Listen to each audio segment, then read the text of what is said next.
പച്ചക്കറിക്കടയിൽ പോയാൽ നല്ല മുഴുത്ത ഭംഗിയുള്ള തക്കാളികൾ കാണുമ്പോൾ രസമുണ്ട്. പക്ഷെ അതിലും സന്തോഷമുണ്ട് സ്വന്തം ചെടിച്ചട്ടിയിൽ നട്ട തക്കാളി ചെടിയിൽ ഒരു 5-6 തക്കാളി ഉണ്ടായി കാണാൻ. ഇനി എപ്പോൾ ഇത് പഴുത്ത് വരും, നല്ല ഭംഗിയുള്ള തക്കാളിയാവും എന്നൊക്കെ ഇങ്ങനെ ഒരു പ്രതീക്ഷ ഉണ്ടല്ലോ. അതിൻ്റെ ഇടയിൽ അവിടെ വേറെ ചെടികളുണ്ട് കേട്ടോ, ചെറിയ വെണ്ടത്തൈ വരണുണ്ടല്ലേ.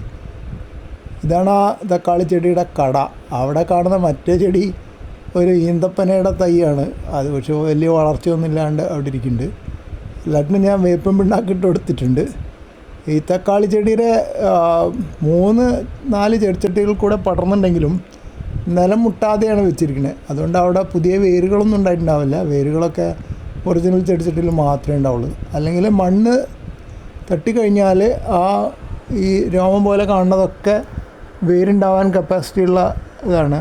പ്രത്യേകിച്ച് ഏണുകളിൽ നിന്നാണ് വേരുണ്ടാവുക. ഇലയുടെ ജംഗ്ഷനിൽ അവിടുന്ന് വേരുണ്ടാവും. പക്ഷെ ഇവിടെ ഇപ്പം അങ്ങനെ വേരുകൾ ഉണ്ടായിട്ടില്ല. അപ്പോൾ പോഷകങ്ങൾ കിട്ടാൻ മുഴുവൻ ആദ്യത്തെ ഇതിൽ നിന്ന് തന്നെ കിട്ടണം.